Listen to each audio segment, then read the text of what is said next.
الحمدللہ سب سے زیادہ نمرات حاصل کرنے والا میں بن گیا۔ ہم امید کرتے ہیں کہ یہ حفاظ بھی انشاءاللہ اسی طرح یہ ثابت کر کے دکھائیں گے کہ ہم بھی کسی سے کم نہیں ہیں، پیچھے رہنے والے نہیں۔ اللہ کا شکر ہے کہ لوگ متوجہ ہوئے، کہا کہ ان غریب بچوں کو پڑھانے کے لیے تیار۔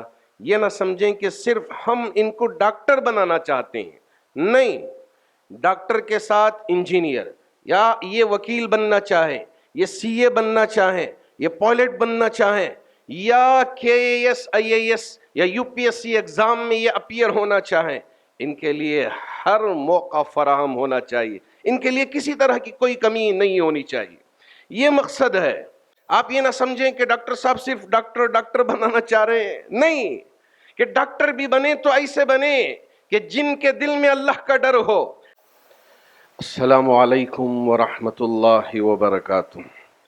ہم کبھی یہ نہیں کہتے کہ یہ دنیا دار ہیں، ہم دیندار ہیں، ہم کوئی ٹھیکہ لے کے نہیں رکھے ہیں کہ جنت میں بھیجنے والے، بس ہم یہ سوچتے ہیں کہ میرا رب ہم پہ رحم کر دے اور بغیر حساب و کتاب کے جنت میں بھیج دے، یہی ہماری خواہش ہے۔ اللہ کرے کہ اللہ مجھے بھی اور آپ میں سے ہر ایک کو بھی مرتے دم تک ایسا ایمان دے کہ جس میں اللہ ہم سب کو جنت الفردوس نصیب فرما دے۔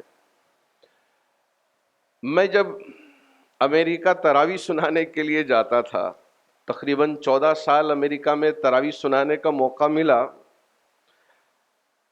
مجھ سے ہمارے لوگ پوچھتے ہیں مولانا اسی لباس میں، یہ پگڑی پہن کے، یہ جھبا پہن کے، اسی طرح آپ امریکہ جاتے ہیں؟ میں نے کہا بالکل، امیگریشن میں کوئی تکلیف نہیں ہوتی؟ بالکل نہیں۔ جی ہاں، لباس یہ ہمارا اپنا ہے، ہم اسے اپنائیں گے اور اس سے محبت بھی کرتے ہیں۔ لباس آپ یہ پہنے، وہ پہنے، کوٹ پہنے، ہم کو اس پر کوئی اعتراض نہیں ہے، بس ہم یہ چاہتے ہیں کہ ایک اچھا مسلمان بن کر زندگی گزار لیں۔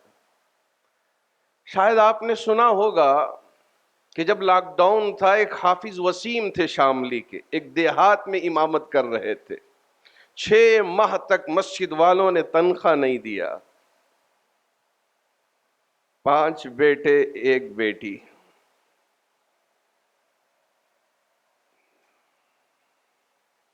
بہت مشکل سے گزارا ہو رہا تھا۔ کسی کے سامنے، اس لیے کہ دست دراز یہ ہمارا وصف نہیں ہے، ہم ہاتھ پھیلاتے ہیں تو صرف ہمارے رب کے سامنے ہاتھ پھیلاتے ہیں۔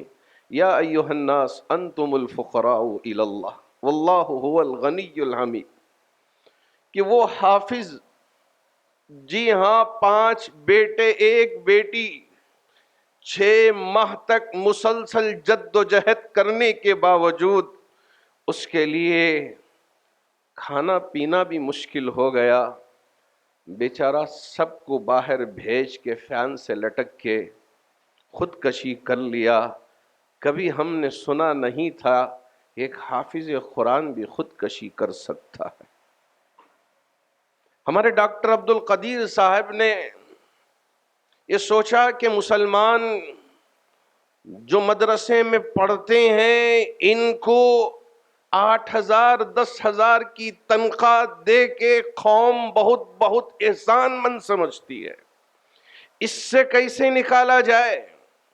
جی ہاں، ایک طرف قرآن کے حافظ ہوں، عالم بنے، تو کیا اس علم کے حاصل کرنے میں ان کے لیے کوئی رکاوٹ ہے؟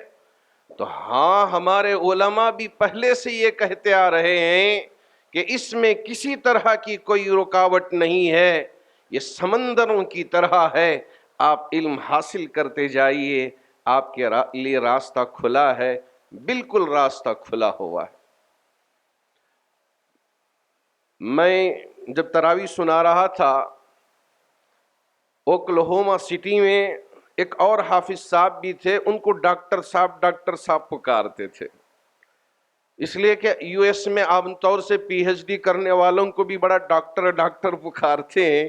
میں بھی سوچا کہ وہی ڈاکٹر ہوں گے، پھر میں نے ملاقات کی، پوچھا کہ کون سے ڈاکٹر ہیں، تو انہوں نے کہا کہ میں بچوں کے آپریشن کرتا ہوں، سرجن ہوں، پیڈیاٹرک ڈاکٹر ہوں، پیڈیاٹرک سرجن ہوں۔ پھر میں نے کہا کہ حفظ آپ نے کب کیا؟ تو کہا کہ بچپن میں میں نے کیا، کہ نقش فی الحجر کی طرح قرآن میرے دل و دماغ میں بیٹھ گیا ہے۔ صبح سے شام تک آپریشن تھیٹر میں بچوں کے آپریشن کرتا ہوں، اور عشاء کی نماز میں مصلی پہ آ کے قرآن سناتا ہوں۔ ڈاکٹر عبد القدیر صاحب کی بھی سوچ یہی ہے کہ ہمارے پاس یہاں اس طرح کی کوئی لکیر نہیں ہے کہ آپ اس پار نہیں جا سکتے، اس پار نہیں جا سکتے۔ آپ کے لیے حفظ کرنے کے لیے موقع ہے تو ضرور حفظ کریں۔ جی ہاں، حفظ کرنا چاہیے۔ یہ نہیں کہ ایک آٹو ڈرائیور ہے یا یہ ہے کہ معمولی کام کرنے والے ہیں، ان کے پاس کھانے کے لیے کچھ نہیں ہے، یہ بچوں کو مدرسہ بھیج دیں، یہ حافظ بن جائیں گے، یہ کچھ بن جائیں گے، اور یہ ہمارے مالدار احباب بس یہ اپنے بچوں کو اچھے اچھے کالجوں میں بھیجے۔ نہیں، ہم یہ نہیں چاہتے۔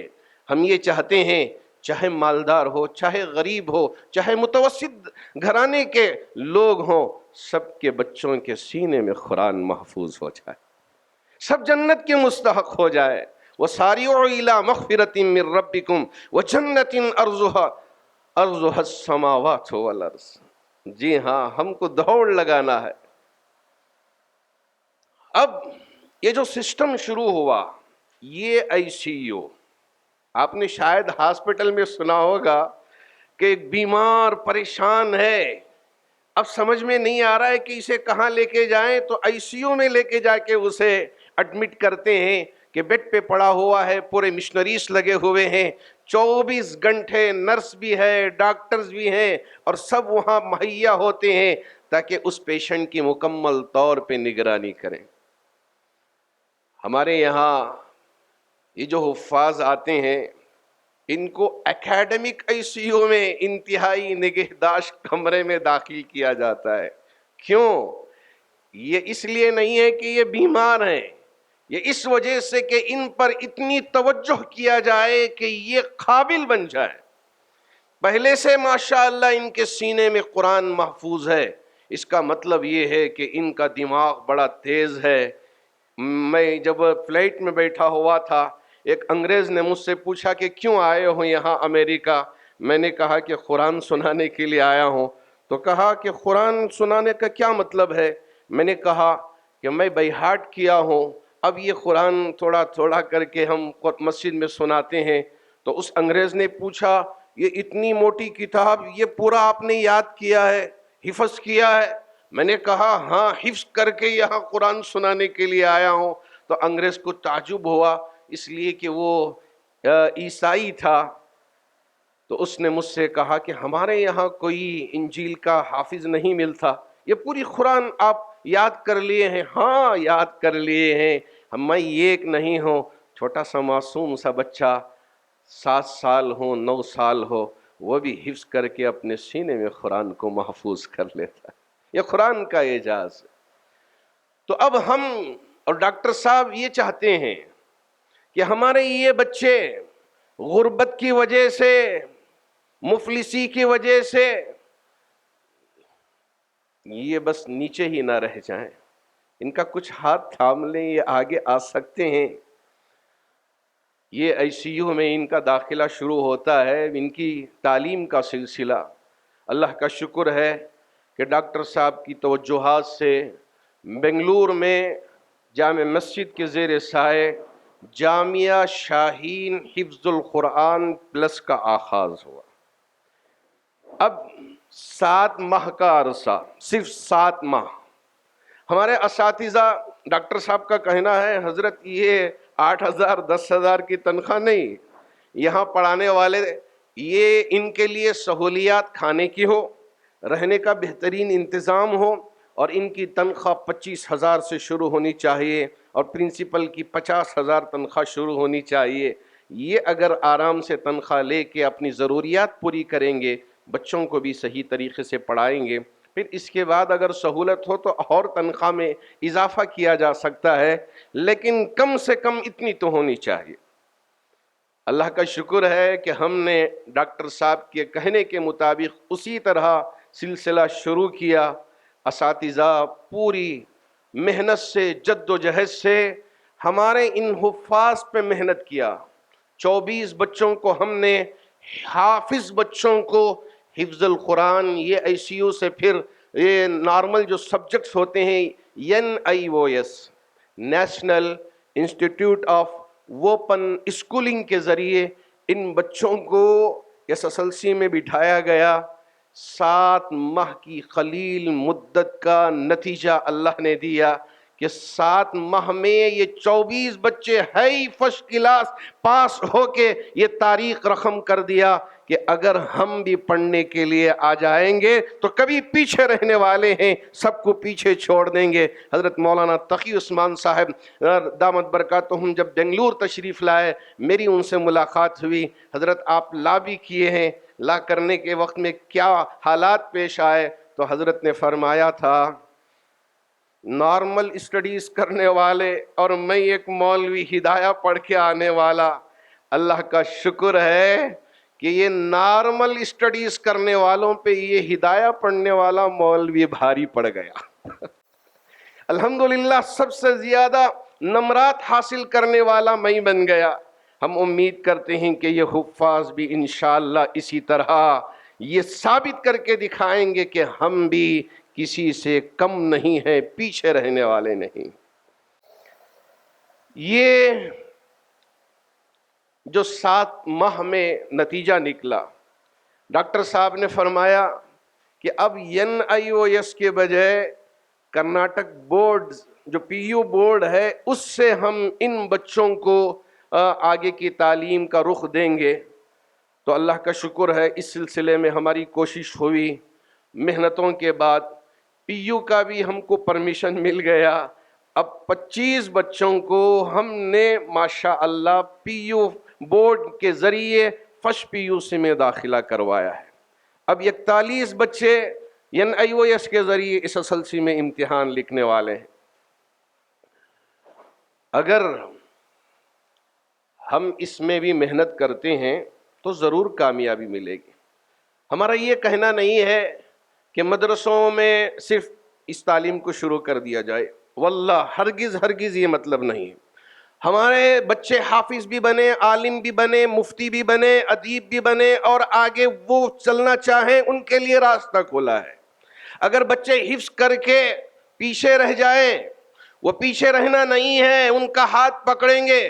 خاص طور پر ڈاکٹر صاحب سے میری جب گفتگو ہوئی، انہوں نے فرمایا کہ یہ امامت کرنے والے عالم، یہ مدرسین، ان کی تنخواہ 8-10 ہزار ہوگی، ان کے لیے پڑھانے کے لیے بڑی مشکل ہوگی۔ مولانا کسی بھی طرح ہم ان کو ہاتھ سے جانے دینا نہیں ہے، ان کو پڑھانے کا ہم انتظام کر لینا ہی ہے۔ اللہ کا شکر ہے کہ ہم نے کبھی پیسوں کی طرف دیکھا ہی نہیں، توجہ کیا اللہ کی طرف۔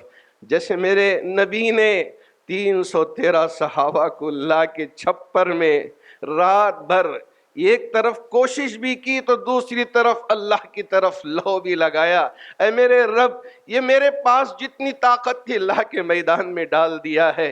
یہ 313 آپ نے رویا، گڑ گڑایا، اللہ کی طرف متوجہ ہوئے، اللہ کامیابی دی کہ اے میرے رب یہ اسی طرح میرے حفاظ، یہ قوم کے حفاظ، یہ ہمارے حفاظ یہ آئے ہیں۔ ہاں ایک باپ میرے پاس آئے جامع مسجد میں، فجر کی نماز میں پہنچ گئے، انہوں نے کہا مولانا میں کثیر العیال ہوں، کثیر العیال، اور میری تنخواہ 8,000 روپے ہے۔ اب میرا بچہ ماشاءاللہ ایک بیٹھک میں قرآن سنا دیا ہے، اتنا بہترین۔ میں چاہتا ہوں کہ ڈاکٹر صاحب نے جو یہ سسٹم شروع کیا ہے اس میں اپنے بچے کو داخلہ دلاؤ، لیکن میں کچھ فیس ادا نہیں کر سکتا۔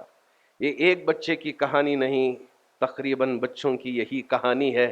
میں نے کہا فیس کوئی ان کی تعلیم میں کوئی حائل نہیں ہونا چاہیے، رکاوٹ نہیں، داخلہ دیں گے انشاءاللہ۔ قوم کے یہ احباب جیسے سید بیری صاحب ہیں، ان کے دل میں قوم کا درد ہے، ان جیسے احباب آگے آئے، اور بچوں کو گود لینا شروع کیا. کہا کہ ہم ایک بچے کی تعلیم کا انتظام کر لیتے ہیں. جن کو اللہ نے مال دیا تو 2 4 5 اس طرح بچوں کو گود لیا.